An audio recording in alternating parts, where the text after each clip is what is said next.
evening, everyone. It's always nice to be back here. It's always a wonderful opportunity for me to come up here and share with you whatever study I've done throughout the week, or throughout the month, or throughout whatever period it was since my last talk here.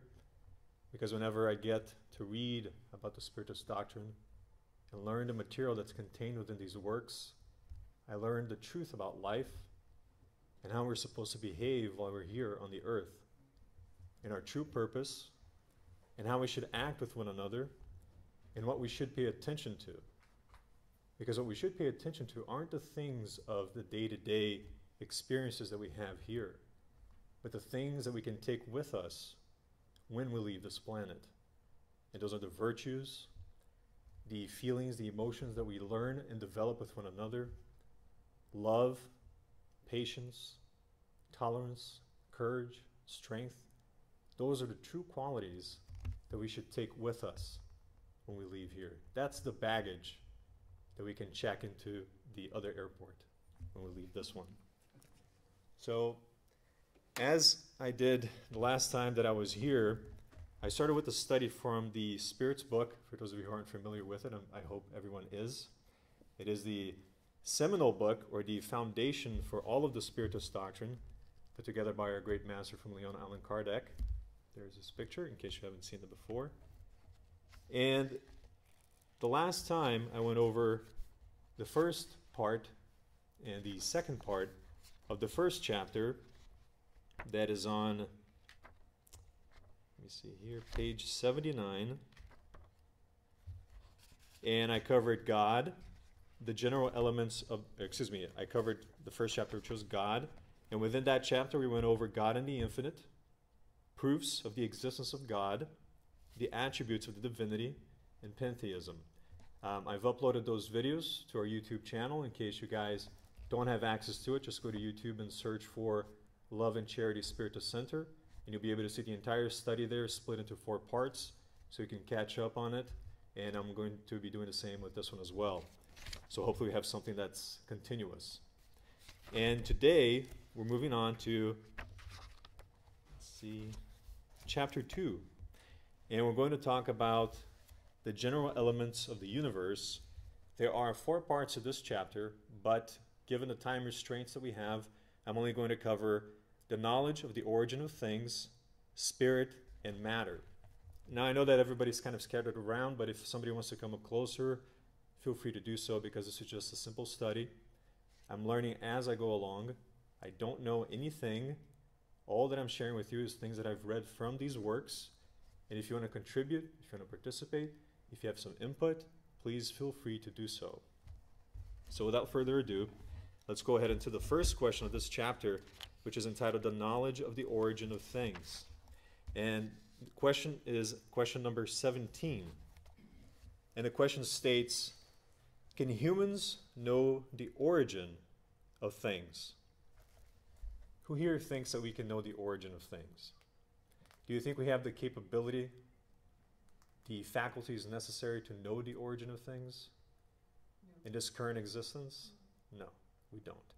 We're quite limited, and we can only see so far. And that's why we have the wonderful tool of science, which is what helps us to progress and to learn and to unveil for us the next steps, or perhaps what are the links that will lead us to understanding the origin of where we come from, of us, of the spirits that we are. And the answer is no. On earth, God does not allow everything to be revealed to them. And if we look at item 7 on Genesis, which is the other very important seminal book from Kardec, and Genesis covers part 1 and 2 of the Spirit's book. It is an in-depth study of all of these questions. And for question 17, there is item 7 on page 211.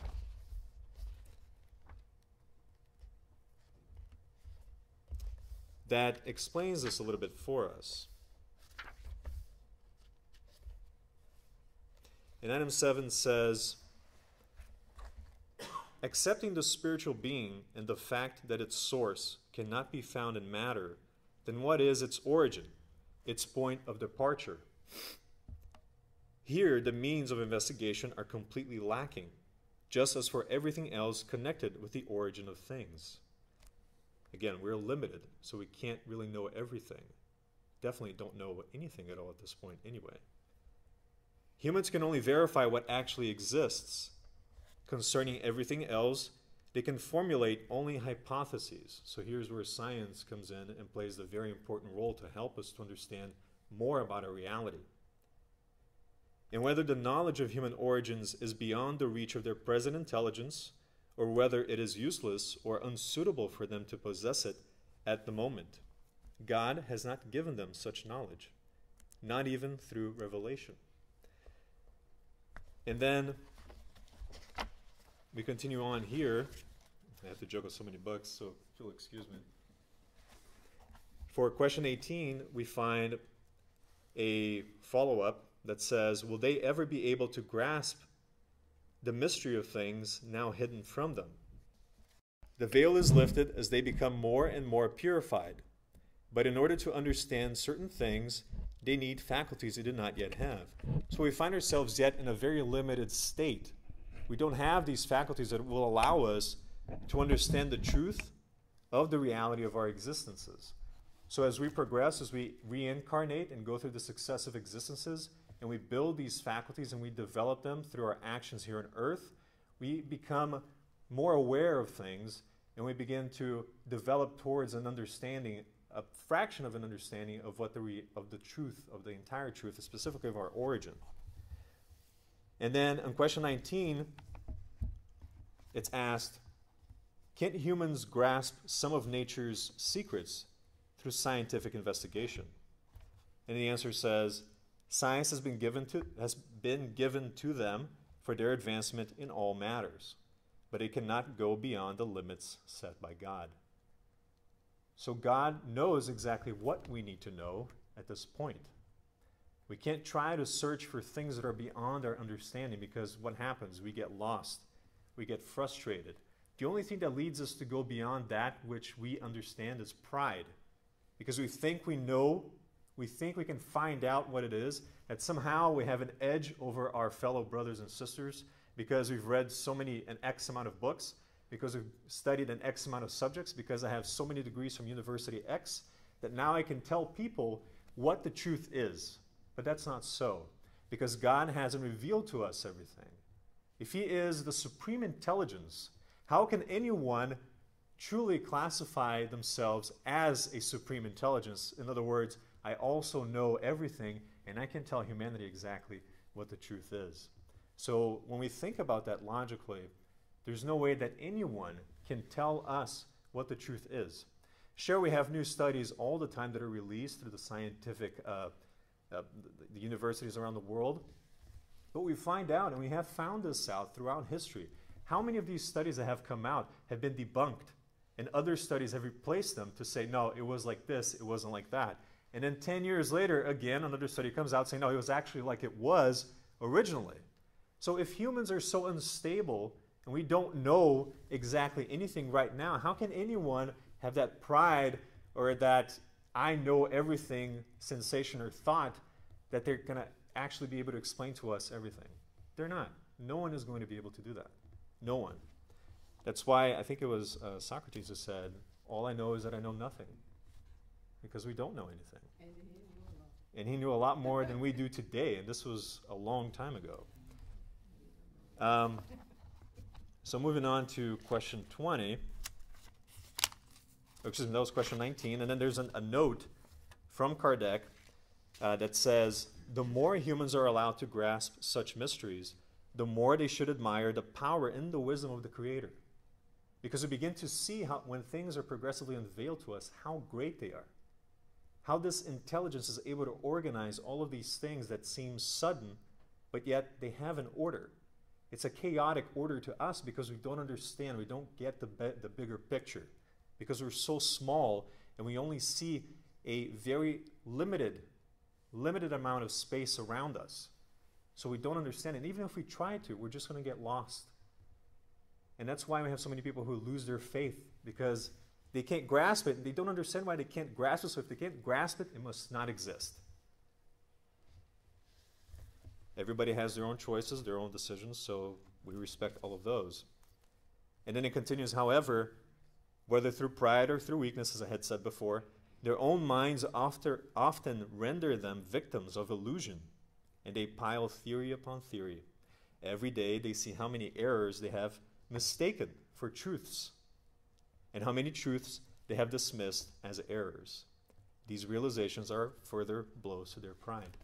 So here comes divinity saying, you guys aren't ready yet. Hold on, slow down. You are not there yet. You're still in high school. You're not ready for PhD courses. That's what we have to understand. And we have to be patient, because we're immortal beings. So we're going to have plenty of opportunity, plenty of time to come back, perhaps not here, maybe in another world, who knows. But we'll have plenty of opportunity to reincarnate and put the tools that we're given, that we have been blessed with, the faculties that we have with us, to work, to learn, to develop ourselves, and to perhaps in some future begin to understand a fraction of the truth. And there's a wonderful quote from Louis Pasteur, who was a contemporary of Kardec, and he lived from 1822 to 1895. He was a chemist and a microbiologist, a very important man. In case you don't know, look him up on Wikipedia. You'll find all the answers. And there's a quote that says, from him, that says, "Science brings man nearer to God," which pretty much solidifies everything that's been said here. Because as much as we may think that science doesn't, that it distances us from God, it really doesn't. Maybe a little bit of science does, but a lot of science will get us nearer to God. Because the little bit of science that we have today is not really helping out in terms of figuring out what God is or what the answers to the origins of life are. But a lot of science, as it accumulates, it reveals for us how great, as I said, divinity is and how great everything is in the universe. And there's another quote from Pasteur that says, "Posterity, or the future generations, will one day laugh at the foolishness of modern materialistic philosophers. The more I study nature, the more I stand amazed at the work of the Creator. I pray while I'm engaged at my work in the laboratory." How beautiful is that? Imagine if all the scientists who are studying these important things that really truly benefit humanity, if they prayed in these laboratories. Don't you think that perhaps if they asked for this type of guidance, we'd have better research studies, better results, things that mattered more than those things that are researched that really don't matter? That we'd focus perhaps on that which is transcendental instead of ephemeral or temporary? And another scientist who was a German physicist from 1901 to 1976, his name is Werner Heisenberg, he said, and he was one of the founders of quantum mechanics, and this is what he says: "What we observe is not nature itself, but nature exposed to our method of questioning." In other words, we're not getting the answers because we're observing the questions that we ask with the lenses of our limited earthly conventions. We're seeing things with our limited eyes. You're seeing things within the boundaries of our existence. There's so much more to it. There's so much more out there.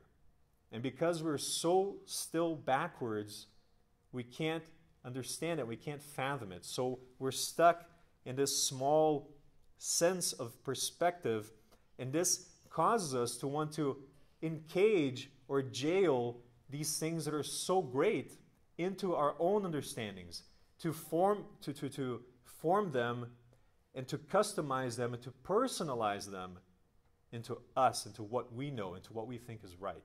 And that's where we make the first mistake. Because the things that happen around us are not controlled by us. It's controlled by a supreme intelligence. First question in the Spirit's book, what is God? The supreme intelligence, first cause of all things. So when we understand this, we begin to perhaps shed some new light on science, on life, and everything else. And then on question 20, we find, outside the realm of scientific investigation, Can humans receive communications of a higher order regarding matters that go beyond the scope of their senses? What do you think? Okay, everybody did not answer at once. Well, obviously the answer is yes. Throughout our daily lives, don't we sometimes have an intuition, an inspiration that we don't know where it came from? Perhaps when we wake up, like, okay, now I know what to do with that situation. Oh, I found a solution to that problem. All of a sudden, just clicks in your mind. What do you think that is? Do you think that's actually 100% you? No. Someone else is whispering to you what it is that you need to learn or find out or whatever. And that's exactly what happens here. Same goes for science, for any other subject. Perhaps a scientist is busy working on something, can't figure it out, but then somehow he just has this light bulb goes off, and the light bulb is nothing more than us using a crude expression to define an entity that is invisible to us, who's sitting there next to the scientist, bringing to him the answers that he's looking for. And how difficult is it for them to get a hold of us, to get our attention? We're so busy worrying about the day-to-day activities that we don't let ourselves have ears to hear, like Jesus said. And we need to go to the ear doctor and get it cleaned out so we can actually be able to listen to what it is we need to learn. So this is the problem with a lot of us today. We're too focused on this life. So we do ask for guidance, perhaps we do pray, but when we pray, we don't listen, we just speak. And therein lies a problem. We need to be quiet and just listen to whatever it is that needs to come our way. Let's see. Yeah, and by the way, that was Mark 4:9 and Matthew 11:5. Have he who have ears, I'm sorry, what is it? Whoever has ears to hear, let them hear. Yes, thank you.